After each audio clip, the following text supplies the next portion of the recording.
Hey guys, Brad Gilmore here. Want to give a big shout out to our title sponsor, Walker Texas Lawyer. If you or a loved one have been injured in an accident, whether that be a car, truck, motorcycle accident, or some kind of other issue, hit up Walker Texas Lawyer at 713-552-1117 or walkertexaslawyer.com. Oh, Brad, what have you done now? Broadcasting live from Houston, Texas, and around the world.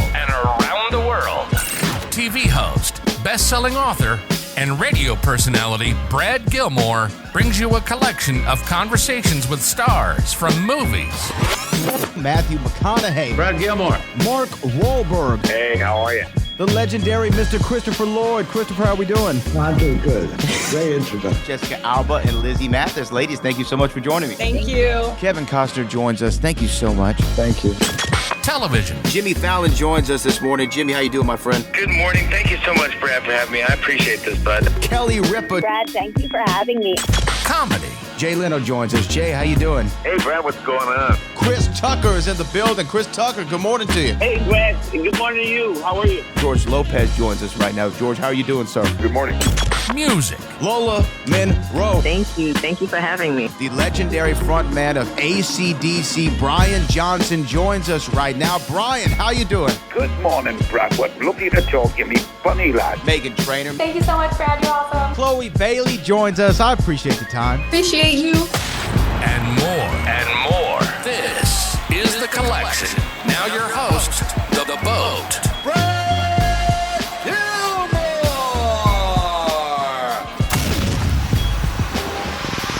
Yeah, Brad Gilmore, ESPN CW here in Houston. Benedict, thank you so much, man, for taking the time. Congratulations on the film. Thanks, Brad. Thanks for having me.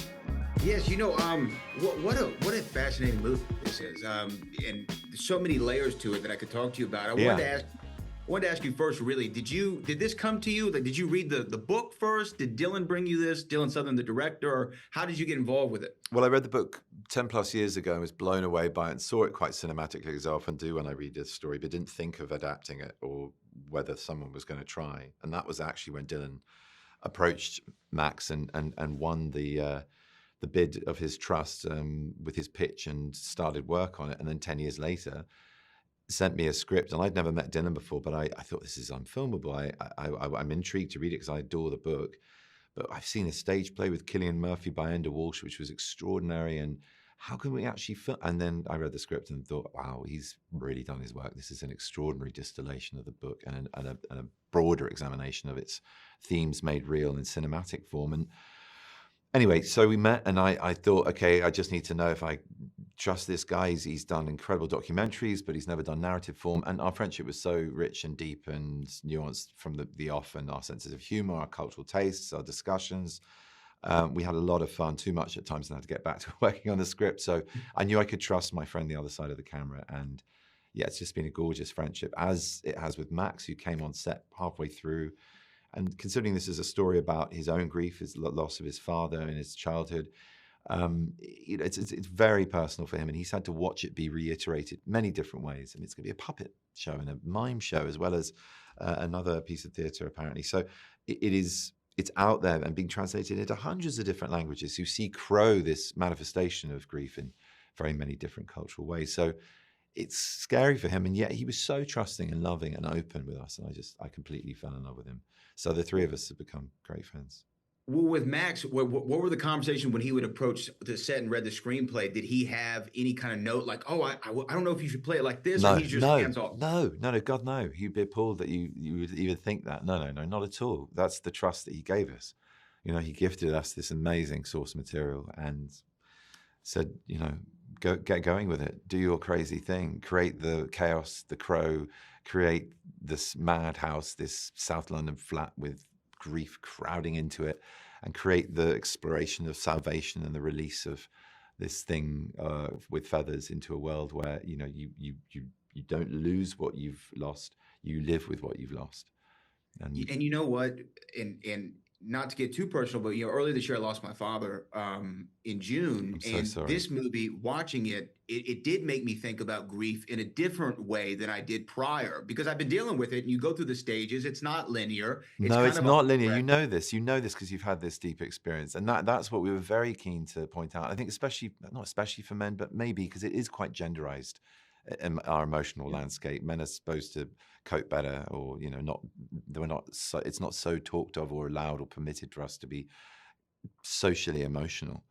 And I think that's very damaging. I think especially in a moment like grief where you need to be able to express your feelings.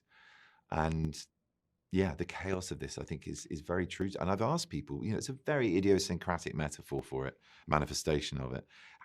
Does that jar with you? And they're like, not at all. The violence, the peculiarity, the familiarity that comes quite comforting. He shifts between, in filmic terms, being Mary Poppins to being Tyler Durden and punching you in the face.